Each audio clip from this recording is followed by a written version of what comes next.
A cheap motel room. Camera speed. A single, flickering, broken light. A half-open window. And a smell so strange that the cleaning staff stopped breathing through their noses. At first, the police thought it was just a simple overdose. But they soon realized something far more disturbing was happening. No fingerprints, no signs of forced entry, no clear timeline. It was as if almost every clue inside room 104 had been deliberately erased. As if someone had moved in after the fact, not to commit the crime, but to obliterate every trace that the crime had ever occurred. This is the chilling mystery of room 100. There are some crime scenes that detectives never forget. Not because they're bloody, not because they're violent, but because something feels wrong. Too clean, too quiet, too controlled. The mystery of room 104 has become famous among investigators for precisely that reason.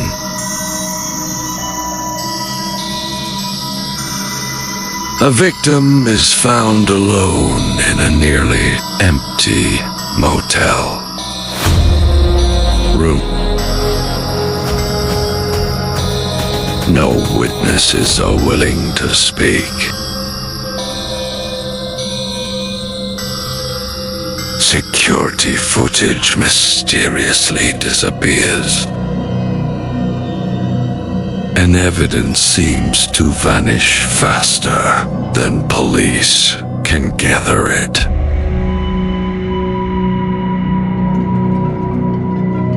But the deeper investigators dig, the stranger the case becomes. Because room 104 doesn't just hide a death.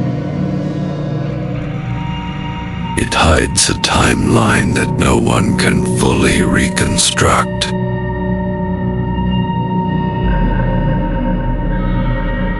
The motel itself was nothing special. Cheap rooms, flashing neon lights.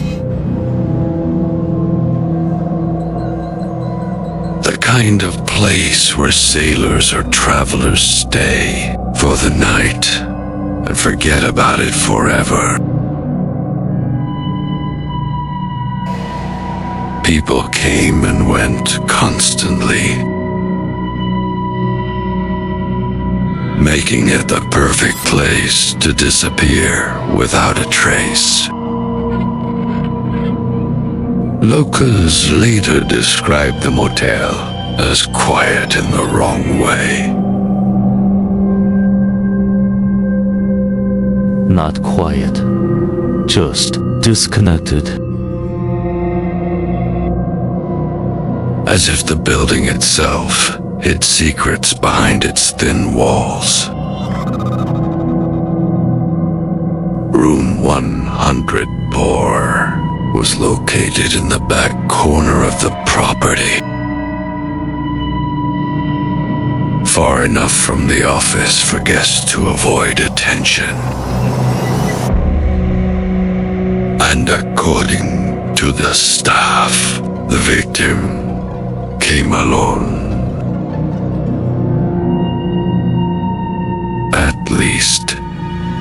At least That's their claim. Because later, witnesses began to change the details of their stories. The body wasn't found immediately. That was the first disturbing detail. Or specific, maybe even longer. The cleaning staff reportedly became suspicious after repeated knocks on the door went unanswered. Then someone unlocked the door, and immediately something was wrong.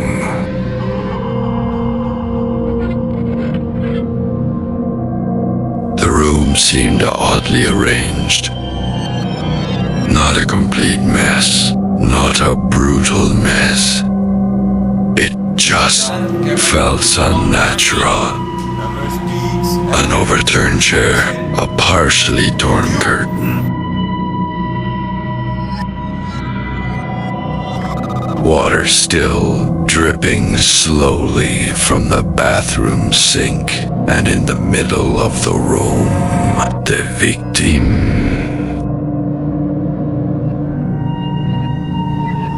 Police initially had a hard time determining how long the body had been there. Because the strange thing was, some evidence suggested that the room had been partially cleaned after the death. Investigators quickly realized one horrifying problem. There was a major gap in the timeline. The time of the victim's last sighting didn't match the estimated time of her death at all. And the surveillance footage, it was incomplete. According to Motel management, some of the cameras were malfunctioning that night. Pretty coincidental. Right?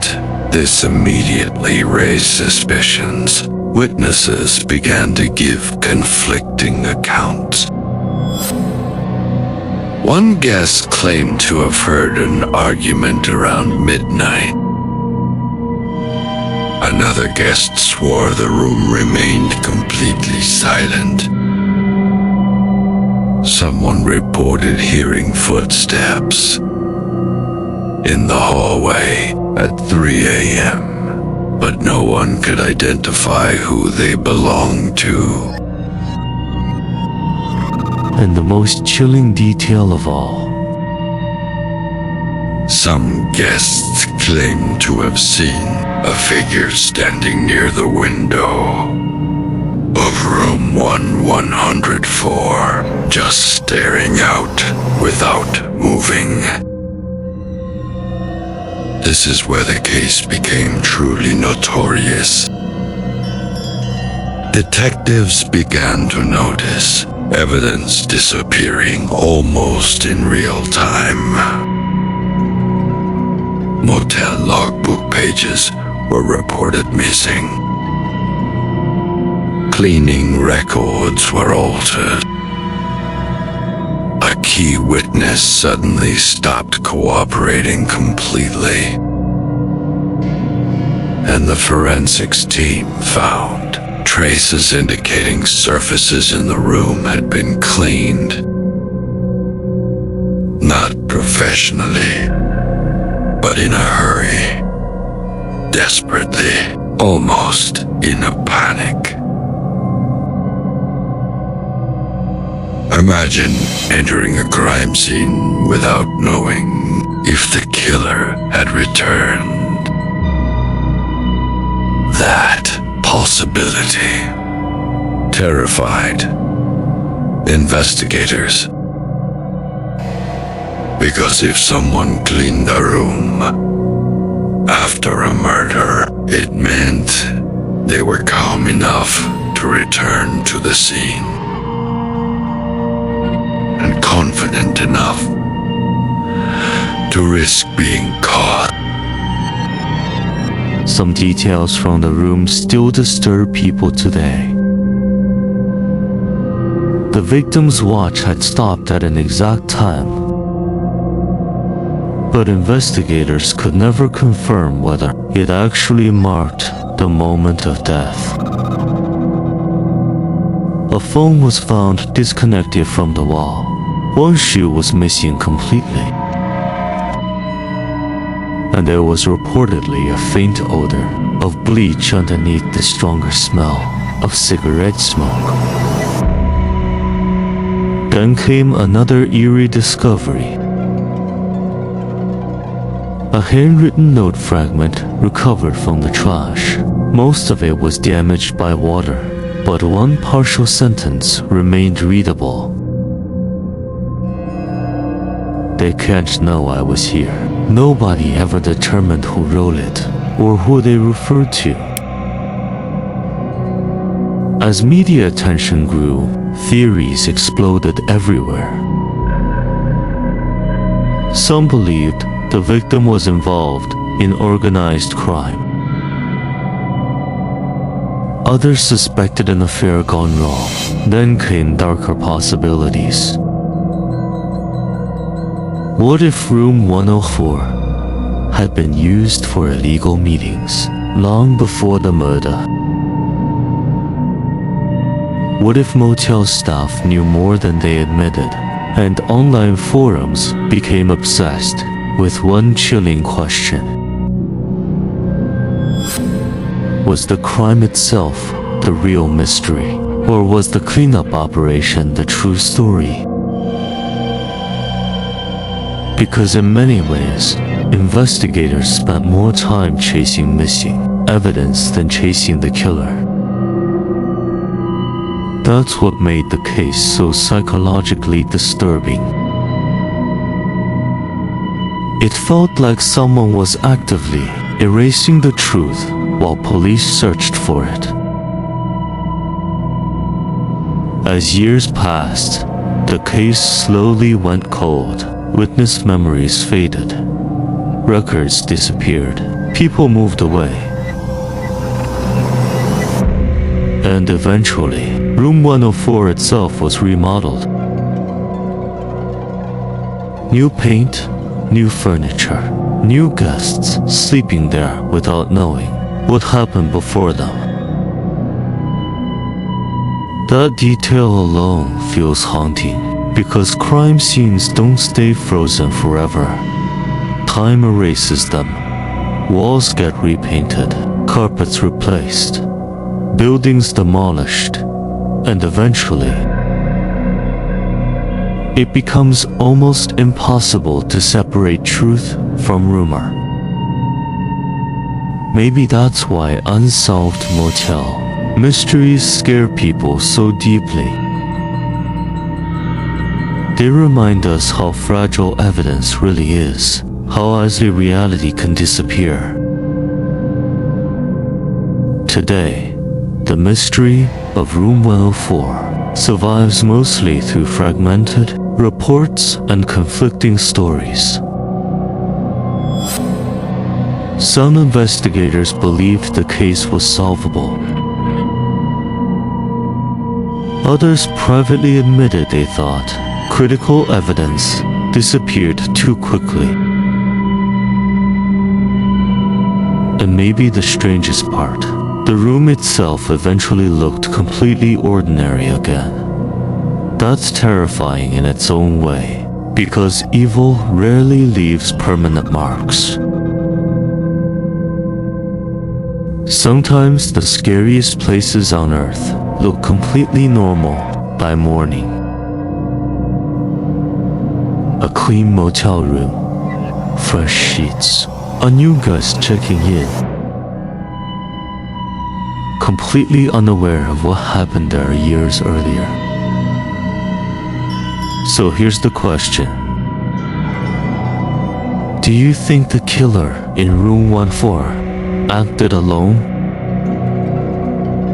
Or do you believe someone helped erase the evidence afterward? And honestly, would you stay one night in a motel room if you knew a real unsolved crime happened there before you?